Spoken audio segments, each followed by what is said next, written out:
Welcome back to MindShifts with Markiesha Patrice. I'm your host, Markiesha Patrice, and with me today is Seema Alexander. She's the co-founder and president of Virgent AI, whose focus is helping companies strategically implement AI solutions. She has a very unique story that I can't wait for her to get into today. But without further ado, Seema, how did you end up in the AI business space? I am the co-founder and president of Virgent AI. Yes. So this is a company that helps accelerate adoption of AI technologies within companies and industry. Okay, and we'll talk about more about that, of course. Definitely will. And I'm, like as mentioned, a co-chair of DC Startup and Tech Week, which is the largest entrepreneurial and investor community in the DC, Maryland, Virginia area. I've grown up in small business. That was my parents were immigrants from India, came here with nothing, one of those stories. Started at a first Indian vegetarian restaurant in Washington, DC, catty corner to the White House. They grew. My dad had a travel agency, lots of things. I was working when I was 12 years old. So small business has been business has been in my veins since I was a kid.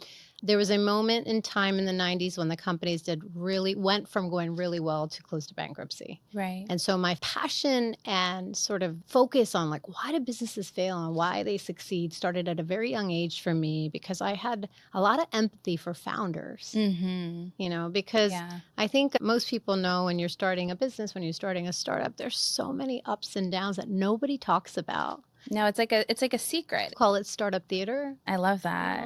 That's a Adam good one. Phillip, he was on my podcast. He's one of the managing directors at Techstars, and he brought that term up. And I'm like, wow, it's because it's like this concept of like, you got to fake it before you make it. But a lot of people are growing. It's not that they're not growing. Yeah. It's just there's lots of ups and downs with business, right? And different inflection points. So anyway, fast forward. I mean, I had a corporate career for 13 years at Prudential Financial. I learned in a foundational skill that I'm so grateful for in those 13 years, which was how do you reposition a company to scale it? That's difficult for people to unlock because you get into a place where you're comfortable with where you are and it's working. And then all of a sudden somebody says, well, we need to grow. We need to grow. Well, wait, how do we do that? But you know what people say? A lot of people go to, it's people, process, and technology. To scale, this is what we need, which I don't disagree with, clearly. Right? You obviously need people, process, and technology, and now AI agents, so we'll get into that. Yes. But what happens over time is there are different inflection points in companies. So who you are when you first start out is never where you end up. And so many people are real operators, and they're in their business and doing the things as they should. But over time, there's data. And now you go from, hey, this is how we should position ourselves. This is what could make us unique. This is the blue ocean to, hey, this is actually what we're very good at, right? This is what we should be known for. These are the outcomes we create. And once you start to go through a process like that, there's a lot of intentionality in your marketing and your branding and your partnerships. Right. And so for years, after I left Prudential and I started an advisory practice, and I've worked with over 1,000 founders up to top line revenue of $100 million to really help them refocus their expertise and be seen as thought leaders and experts in the marketplace. But then it helped them, refine their business models and their strategy, with the marketing and branding and partnerships. Right.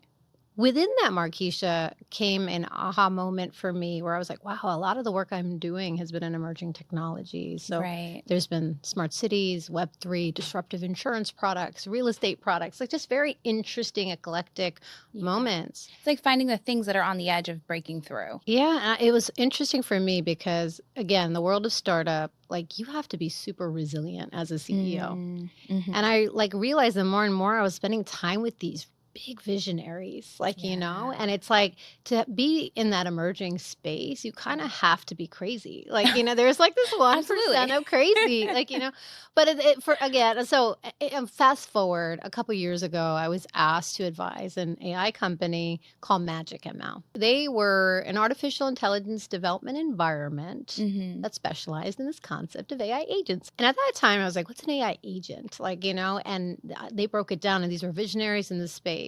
And honestly, there was the extremes of AI, right? In a sense where there was like an accelerationist, right? Yeah. And the other side was a business AI guy. And then my co-founder today of Virgent was also one of the co-founders there on the business and product side. So I learned quickly, and I had my first mind shift moment. where I was like, oh my God, like the world is about to change because I understood what the concept of an AI agent would do. Right. Yeah. Maybe I give a little context. I don't know. You tell me. Yeah. I will actually kind of want to back up a little bit Yeah. before we dive too deep into the AI space, because I think for a lot of the things that you're sharing with our audience right now is like, how do I, one, consider building and growing and scaling a business? And now with the advent of AI, it's like, they are either going to be overwhelmed and be like, okay, there's too much for me to know, too much for me to understand. I don't even know where to start. Yeah. And then it's also like, well, what do I need to know, Mhm. really? Because yes, AI agents, and we can talk about those, but I think there's even more foundational ideas around AI adoption and application. And so something that you had said earlier with founders is kind of understanding what that inflection point for growth is, and finding all these innovative technologies that can be built and or innovative spaces where you can build technologies that grow and scale. But I think for me, the idea of adopting a new technology and understanding how do consumers actually do this thing? How do we embrace this technology? And then beyond being a consumer, being a business leader, how do we embrace this technology? Yeah. And so before we get into that, like, what is a mind shift that you think businesses need to have before they can even start to adopt and embrace this technology? AI is bigger than the advent of the internet. Let's go back to my parents' business for 1 second. Okay. What happened in the 90s, Markiesha? Oh, the internet. And so this crazy thing with the internet changed the fundamental way we do business. And here's why. You know, before the internet was brick and mortar, most businesses were brick and mortar, right? Obviously, there's no digital, there's no internet. Right. Post internet came this whole digital world, right? Digital brought new types and segments of businesses like the Googles and the Netflixes and all of that, right? It took away businesses like Blockbuster and Kodak and Toys R Us, you name it. We'll get into why, right? Yeah. But at the end of the day, once the internet started rising, if you were operating in a business and you were not paying attention to when a technology is crossing the chasm and you missed, oh yeah, there was Google, then there were ads, there were keyword searches, there's SEO, and your competitors were, what do you think is going to happen to your business, right? And the second part is my dad had a travel agency and it was analog, like it was on computers. He had it for 20 years. But Kayak came, right? Travelocity came, right?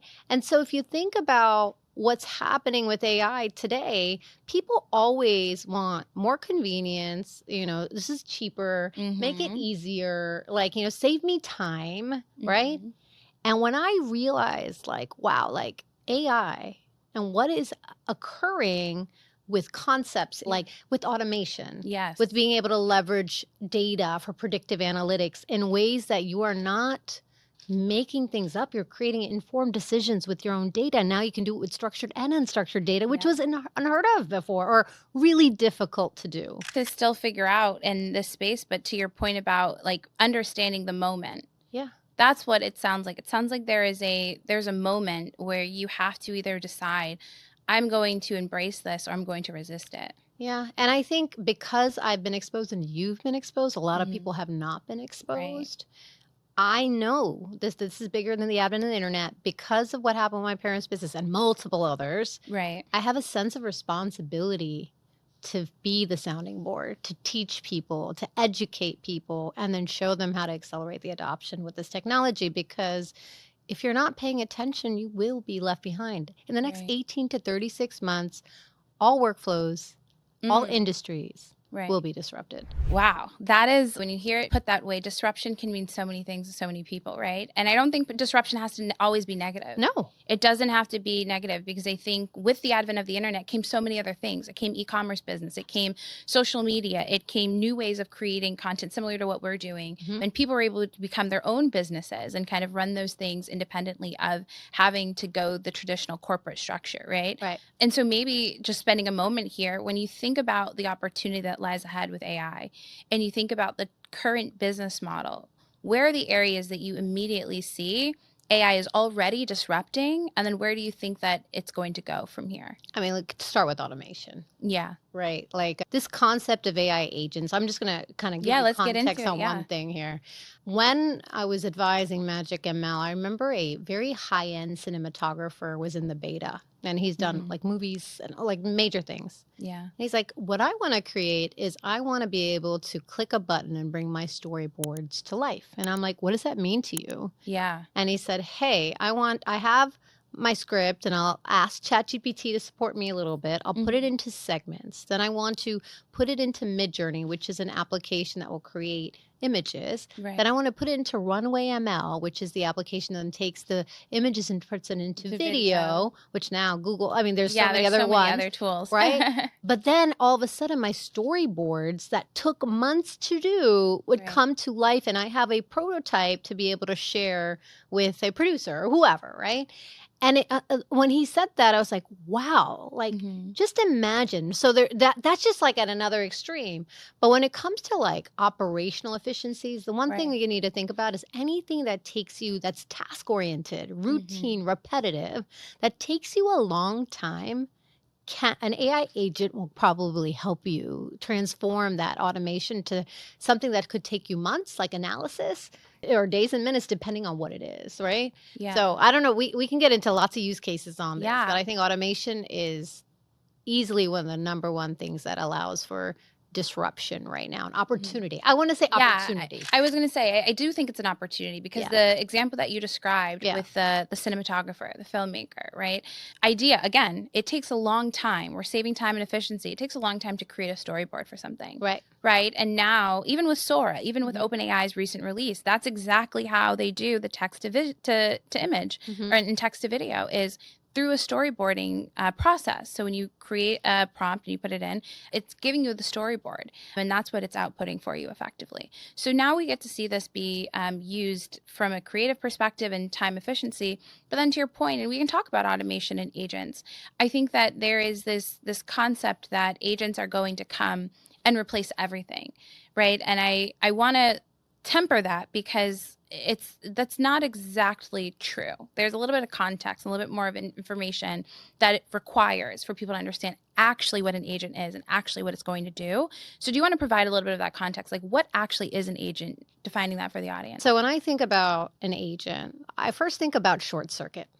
Okay. Do you remember that movie? I don't know. No, I'm aging I don't. myself. It's Please. okay. I'm a 70s baby. Okay. So Google or ChatGPT short circuit. And it was this movie about this robot. Hmm. And literally, it would like he could read a book in seconds, like a second, and just absorb that knowledge and do surgery if he wanted to, or Yes. whatever, right? And it's this consistency of absorbing all this information, right? And when I think about AI, it's like that's like we're moving from the access of data with the internet to access Hmm. to intelligence in a whole different way, right? When it comes to AI. So when I think about an AI agent, like it's if you think about roles, and there's different ways. There's Yeah. this right now, I think we're at a stage that like you can actually create your own chief marketing officer AI Correct. agent, which is really effectively what's a role, what is their role, what are some of the guidelines that you're seeking, putting more context about your company and other company competitors in your area. You can program it into something that will create an output for you. Hmm. That could take a long time, right? And so there's the individual sort of what a narrow focused AI agents that are functional that, you see with generative AI, right? You can Hmm. create like prompt something and create content strategies or Yeah. any of that. Like, I don't like calling it simple because it's insane what's in the back end of it, right? Yeah. But in the future, well, there's two things. There's going to be ecosystems of agents working together. Hmm. So think about this for a second. This is kind of a little crazy, but So, sorry, before we yeah, just fast forward into that, I just want to make it very clear for the folks who are listening. yeah. So, an AI agent is really a specialized program where you feed it information and you give it instruction to do a specific task based on your inputs. And it's also trained on data. So, when you're fine tuning it, you're using a set of data to make it even more specialized, meaning more skilled at that specific task. So, most of the time when you're using those agents and you're trying to build a business around it, it's the idea that we can create a entire team effectively of agents who can work together to do a specific task. So in our example, right, if we're talking about a marketing department, there's so many different roles that make up a marketing department, from a email marketer to a copywriter to a designer to a strategist. There's so many things. So if you can start to create agents that do the most automated tasks of those, which might be generating email copy or might be, cleaning up data in order to send and segment to a group of people. These agents are kind of what the industry right now is really excited about, because this is not something that is science fiction. It's not something that is 10 years away. It's actually happening right now. Okay. And I just want to just add for the folks that are at home, because I think what you and I were able to do is we can zoom out and see this like 5 years from now, 10 years from now. And I think it's important for folks to know, like, if you're using tools such as Claude, such as Gemini, such as ChatGPT, there's a way to even begin building your own customized, as they call them, projects or GPTs or specialized agentic type. They're not agents, but type of processes, correct? I would love for, if you're listening in, just Google, how do I create a chat GPT, my own custom GPT, and use like an example, use it in marketing or content or whatever that has been your biggest pain point, right? And just start playing. Cause I think a lot of Markiesha, that was another mind shift for me, was like, just start playing, and see the power in this technology. I actually want to kind of stay here for a moment and talk about the founders, because I think where I'm seeing, and I think there's a lot more buzz and excitement around startups who are utilizing this technology and building with this technology. There are several different companies. I think there's a company called and I might be butchering this, but it's like Legal AI, and it's basically a chatbot, but or an agent chatbot that's able to kind of review legal documents and start to kind of be like a lawyer of sorts, for sure, kind of play the role of an associate, a legal associate. And I think that that's so fascinating. And these types of companies exist, and they're called vertical AIs, but they're able to be hyper specialized in a specific niche and solve a unique problem and become a service provider to other businesses, to law firms. Law firms now won't need to hire as many junior associates to, run their department. They'll be able to hire, buy the service or by hire the agent. agents. You won't need as many paralegals. Yep. Your research can be actually put into an agent for context, right? Like, it's funny, I was talking to multiple lawyers actually around this topic, because they don't feel like their space will be disrupted. It's a very interesting, because they're like, well, we have a level of experience in that. The ability to really pick out from specific cases, like this is actually that perfect situation, is very difficult in their belief system currently, that an AI agent will be able to do that.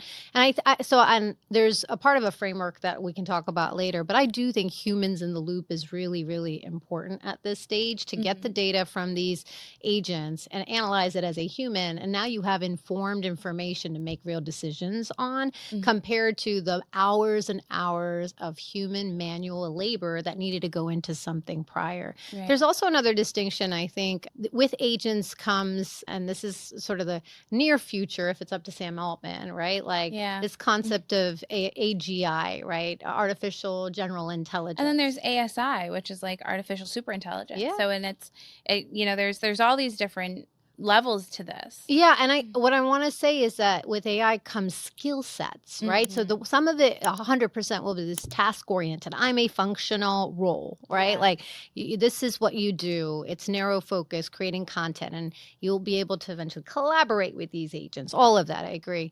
But then it's like there's going to be reasoning. Like these agents will have reasoning ability. What does reasoning mean? Like as a human being, I can make autonomous decisions based on reasoning. Like, well, if this, then that, but I'm not getting programmed for it. My context window is allowing me to make decisions based on what the outcome is needed, what tasks need to happen to get to a certain place. Yeah. I'll give you real quick. Go ahead. Yeah. Well, I was going to say, I think just a clear distinction here is when we think about how LLMs, let's call them LLMs for now, because that's the context that most people are using them. And as they're doing that, they're thinking about it through predictive analytics. Like it's a predictive tool, LLM. It's kind of using information to predict what the next outcome will be. And so what you're saying with reasoning is it's the prediction, it's taking it a step beyond that. It's not necessarily just predicting what the next output or outcome should be. It's taking more information, contextualizing that information, and then creating a unique or custom output based on their analysis and interpretation of how that information corresponds and reacts to each other. Yeah, 100%. It is like how human beings think. Correct. Yeah. And that's, and so, we're at a stage right now. I mean, AI agents are going to be bigger than mobile apps were for the internet. So we're going to have millions of AI agents, right? Billions of them. Billions. Because when you mentioned the ecosystems before, it's like we're thinking about ecosystems. And what does that actually mean? I want to kind of actually give you a moment to define that, because you started around AI ecosystems, AI agent ecosystems. Yeah. And like we're going to have so many of these. Like what could that potentially look like? I mean, I look at like WordPress. This is when we were doing the whole Magic ML focus, right? It was like they wanted to create the WordPress of AI agents. And WordPress, like, that was the website creator, but there are all these templates and all the, right? All these little tools that you can put in, and like AI, there's going to be AI agent marketplaces, right? For specific tasks that need to be done that then can start to collaborate together if you know the infrastructure and the back end of like how to put these things together. So, Sam Altman has shared, and many of the bigger visionaries, that there will be companies that are billion-dollar unicorn companies that have a few executives and AI agent ecosystems working on your behalf autonomously, because you've trained them, you've prompted them. It is not too far away. No, it's not. It's happening now. And I think, if you are using AI enough, then you kind of start to unlock these opportunities yourselves. Like I've done so many things where I can create my own GPTs and have them start talking to each other. And that's something that you wouldn't think to do if you didn't think like, oh wait, what if I had these things start interacting with one another? Like you can do that now. But I kind of wanted to stay with something that we started on that's I think is important, because you have been leading DC Startup Week for 10 plus years now, correct? Yeah, I mean, I've been involved the last 7, but this coming year is going to be our 10th year. It's kind of crazy. That is very crazy. And I think even over your 7-year journey with DC Startup Week, it's like, how have you seen emerging technologies like AI impact founders and how they're thinking about their founders' journey? Well, so for me, this past year, we just had our last conference in October. And I've always brought a lot of the emerging technology content to the conference. So that's why, again, you and I met through the Web3 track. But this was a very curated content track this year for us, because I wanted the founders to be exposed not only on like the fundamentals of AI, but understanding innovation has implications, right? And talking about responsible AI and ethics and bias, and when they're starting and then showcasing lots and lots of what I said is I want this content to be show and tell. Right? Because conceptually, see my AI agents, like what the heck does that mean? Like it's so hard until you have somebody actually come in and show you these are the ways that you can actually use it today, not tomorrow, right? And so when the other thing that I'll just share here is I've been privileged to be on like screening committees for accelerators and incubators, and one in particular is Techstars. And so when I was on some of those meetings, I was like, man, 8 out of 10 businesses are thinking about AI from the beginning. For you and me, what does that mean to think about it from the beginning too? Because like people start businesses every day. Yeah. So for me, it's like they're not always strategic, right? So they're using, there might be like a ChatGPT wrapper or AI enabling the data by X, Y, and Z, right? I'll give you a great example, actually. So there's one marketing research company, okay, and product research company. And in general, when you do product research, you do focus groups and surveys and all that stuff.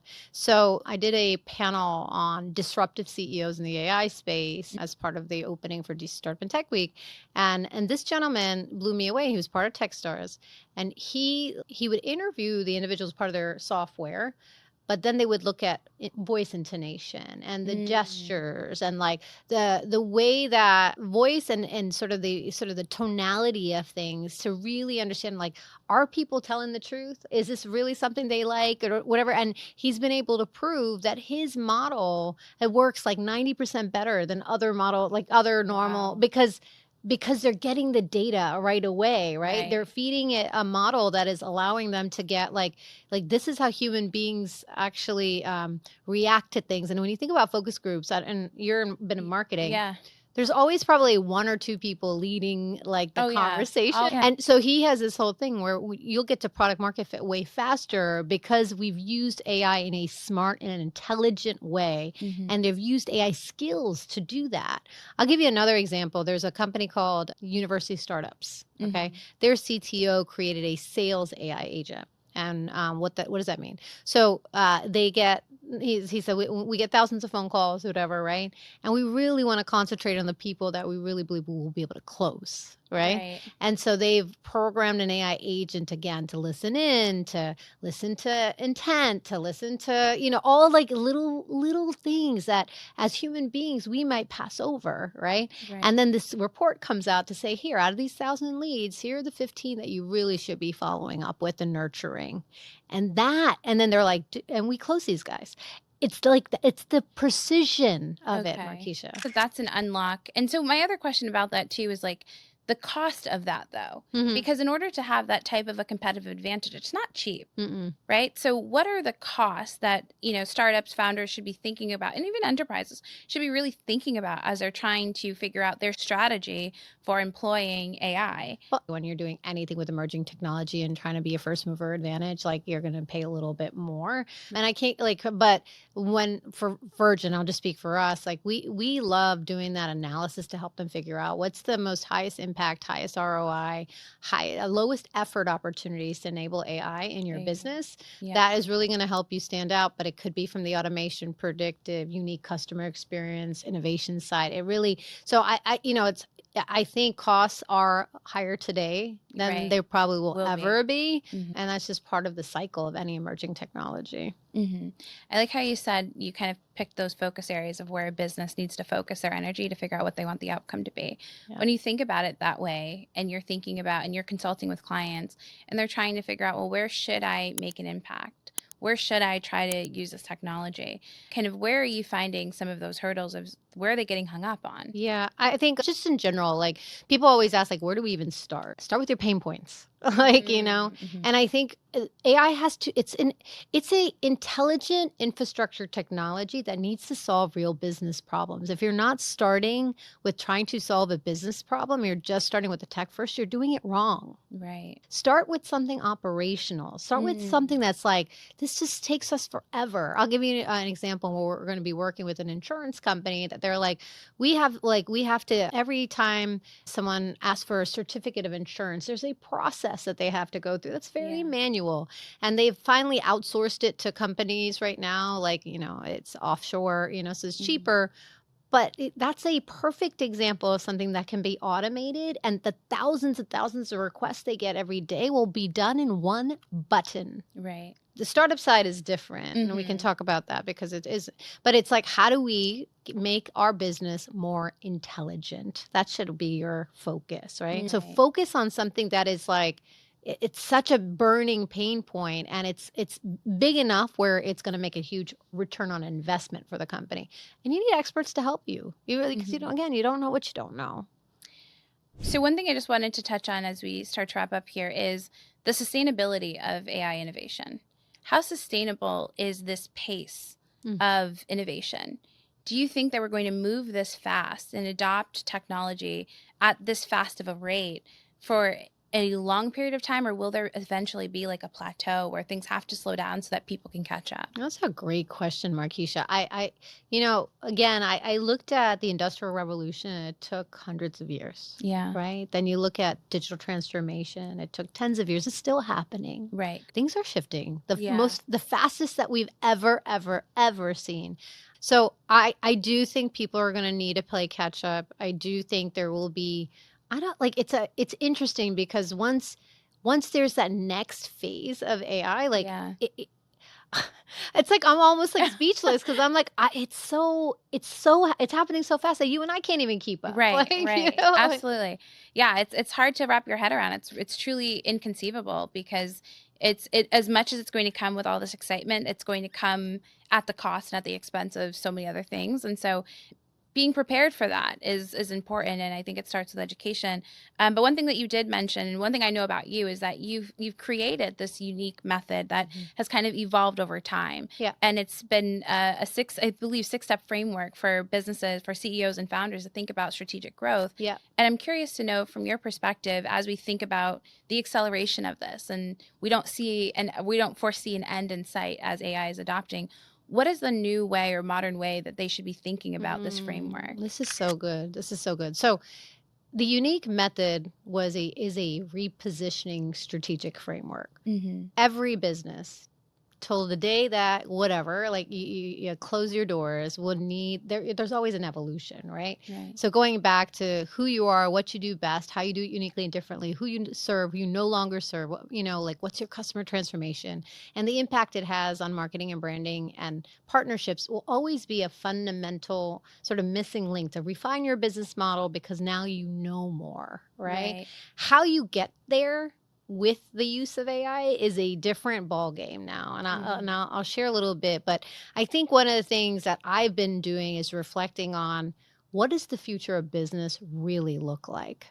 And so I would say 5, 10 years out, right? And these are the things that CEOs need to start to think about now. Right. There will be a baseline intelligent business. So AI foundations, like every business will already have a lot of the foundations of artificial intelligence included in their softwares, included in their automation and processes. So people even think about it. It sounds So like it won't even mhm, be a thought. it won't even be a thought because it's integration, right? Mhm.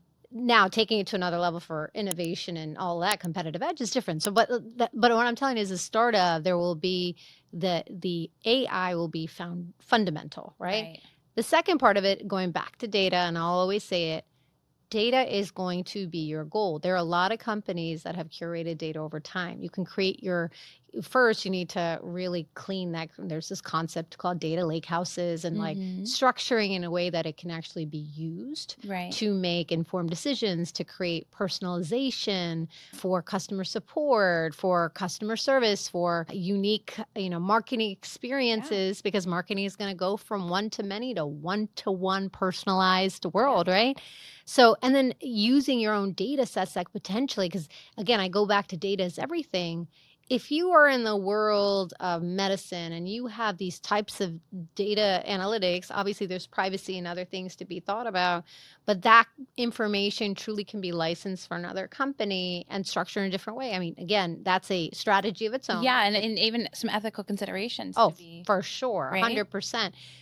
The third part of it to me is humans are going to be in the loop for a while. And this Okay. is an important thing. I at this stage of AI is a human superpower. It should be Mhm. focused as an it's augmentation, right? Yeah. So that you're not doing sort of the busy work and saying, "Oh man, I hate my job," or "This is just taking so long," where the automations or the predictions or forecasts are allowing you as a human being in a role to be more creative, to be more Mhm. strategic, to build Right. relationships, to do the things that really matter in a bigger way that you never get to today. But like humans in the loop will be that. And then last, going back to the unique method, it was really about brand equity. Like I do think the companies that spend the time to curate brand in a outcome focused, like we are a thought leadership type way, Mhm. that will be the cherry on top going forward. There is a general narrative in the marketplace that AI, since it's going to be smarter than humans, which will happen, right? Mhm. Like, but that brand is not going to matter. And I think if you have the fundamentals of a foundational AI intelligent business, your data is in a certain way which becomes Right. your competitive advantage. You are using humans in the right capacity to really open up agency for growth. Brand is really going to matter. It's going to really, stand out. So that to me is the new business, the modern day business AI framework. I love this, actually. And I love it for so many reasons because one, we're not going to talk about AI the same way that we don't talk about the cloud. Hmm. It's just going to be inherent. But also, what do you do with the output of the AI? Yes. I think that's the most important thing that sometimes goes overlooked. I mean, and you know Jensen Huang, CEO of Hmm. NVIDIA. I mean, he says this, I preach it now, but like most now visionaries are saying it, it's not about, the AI is not going to take your job. It's the people who Know how to use know it. how to use it, right? And that's really at the end of the day, there is an upskilling that's needed. There is a sense of curiosity that's needed. Mhm. There is more and more of those aha, oh shit moments are needed. Like, Yeah. and I say it because like once people see the power, then they're like, I just, how many people have I introduced just to ChatGPT? And they're like, Seema. I'm like, I know. I know. And this I is just the know. beginning. There's more. There's so much more. You guys have no idea. But like, for me, that's progress. Right. Right. And I like, that's like my fundamental word is I just want progress as a human being. Right. It's I like you love just it. need a little bit of momentum and you keep going and you keep building and it feeds that curiosity. So I'm 100% on board with you.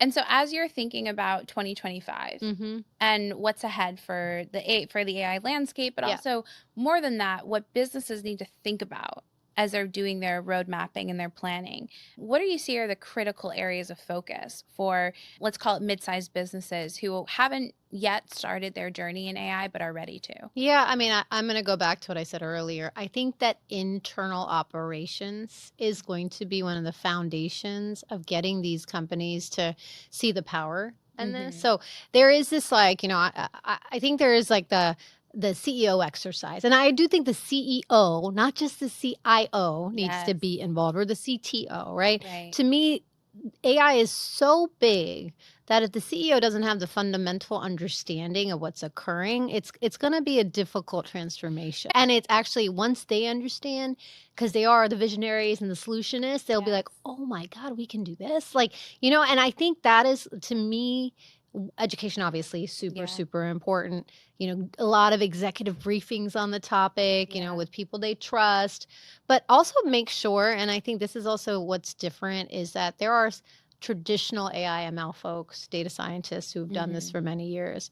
I think there is a new wave of people who understand the technology different Mhm. after this next, they call it the second wave, right? Yeah. And I think that, and that's kind of who we are. We're AI native solutions Right. company because like we're looking at things with the newer infrastructure. We're looking at things trying to figure out how do we not create legacy issues. We're looking at things to figure out how do we integrate into culture and think about privacy and governance and not just look at this as a technology thing. This is an organizational change effort that you're making in your own company. And Right. it could actually be really good for you if you do it right. Like, Yeah. like, because it can, but it's like there's a lot of conversations and a lot of like misinformation and things that need to be clarified in the process. But so again, CEOs, I think, really need to play a big role. I think Mhm. that discovery process and like the highest impact, highest ROI, lowest effort opportunities to enable AI so that you can prototype, you can Right. test, you can play, and you can see the outcomes. Because once you start to see that,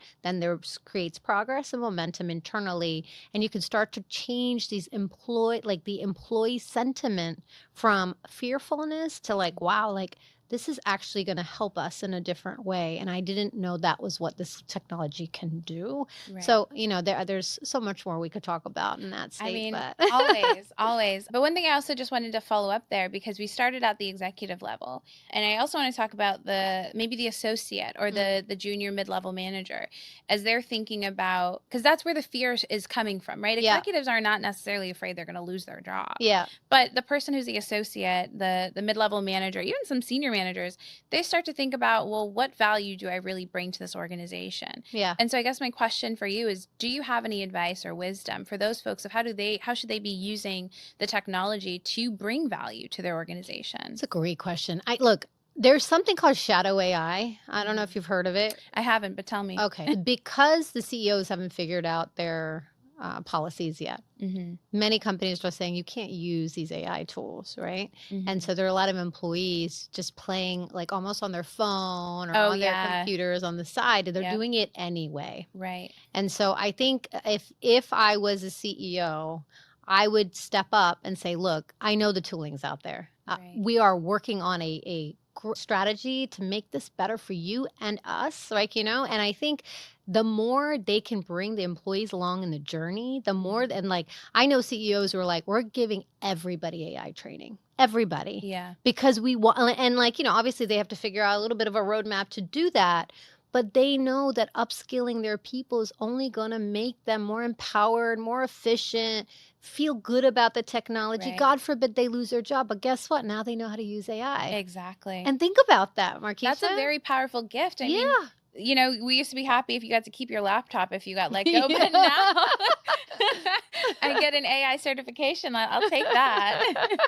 Yeah, so I do think the CEO plays a big role here, right? And it's a mind shift coming It back to is. your podcast. It is. It is. Yeah. Yes, and to kind of put a fine point there, I think what I would say to junior managers, because I manage them and I work with a lot of them. Yeah. I think show me what you find interesting about what this tool can do. Yes. If you can come to me with something that you're excited about, something that you believe in, something that you think will help you do your job better, help me do my job better, help our company grow, if you can come with those solutions, then that is a way for you to say, okay, I'm the person who's going to be responsible for this. Right. I'm going to be the person who wants to take this on to lead this, because sometimes, to your point, with CEOs having conversations and closed doors with people that they trust, hey, if you come to me and teach me something, then you now become part of the people who I trust to teach me about this tool and teach me about this technology. I love that, Markiesha.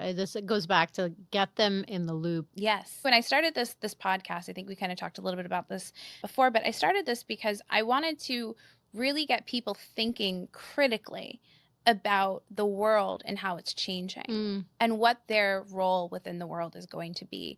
And yes, I do this through the lens of AI because I just believe it's going to be that disruptive. It's going to be that transformative. But the idea of a mind shift is ever present in all things, and it relates to so many different areas of our life. And so I want to ask you, what is a personal mind shift that you've recently kind of undergone or had that's kind of transformed how you maybe show up or how you think about things or even how you want to experience things moving forward? I think I go back to what I said before around this sense of responsibility. My mind has shifted from what I know and what is going to happen. And I've always had a superpower to see the future. It's just sort of been in someone's business, the way they should position themselves, like their own like talent, whatever. I'm like, man, don't you see this in yourself? Like, it's just who I've always been, right? Right. Especially in the world of business and with AI specifically, because now I am a 70s baby. I have seen so many cycles. My mind has shifted that I truly like, I want to be an international speaker around the world talking to the CEOs all day long. Like, this is an important moment in time. Like, and people need to listen. I mean, it kind of is freaky. Like, Elon Musk talks about, like, I don't know, we haven't gotten into robotics, right? Oh, yeah. Well, that's another podcast I for another know, day, girl. but I just want to mention this one stat because it's a little crazy. Like, by 2040, we're going to have more humanoids than people on this planet. Like, do we even know? Like, what? So, like, when I hear things like that, I go back to, okay, I know the fundamentals of business growth and scale. I understand some of the foundational stuff that's occurred in previous cycles with businesses. I know how hard founders and CEOs and employees work, right? Like, so there is this just need. And again, I go back to, I have a way of being able to anchor things that make people understand, similar to you, right? Like, and I think that that message needs to be very much told all around the world sooner than later. Well, let's do it. Let's do it. Well, thank you for telling that story here and sharing that message with my audience. There were so many beautiful gems that you shared and just things that have me thinking and considering, even what I want to do with the technology next. Before we go, is there anything else that you would like to offer to the audience and also tell people where they can find you so that they can find out more about you? I mean, I think if we'd like to learn more, I mean, going to virgent.com .ai .ai virgent.ai. We have an amazing guidebook to help CEOs to really move from what we're calling AI curious to AI powered. And so it gets you not only the fundamentals of things, but the use cases and just ways to start to think about this transformation in a way that makes sense for your business. So, download it. It's free. All of those things, right? But I'm Seema Alexander. I do a lot of content on LinkedIn. I try to add as much value as possible. Come to DC Startup and Tech Week. It's not just for DC founders, or DMV founders. founders. We have a global presence. So like there will be lots of ways to engage, lots of ways to add value. And I mean, my whole goal is to add as much value as I possibly can and bring it. So I look forward to being in touch and connecting. Awesome. Well, thank you. All right, everyone. This has been an episode of MindShifts with Markiesha Patrice. This has been Seema Alexander. Thank you so much for joining us, and I look forward to the next one.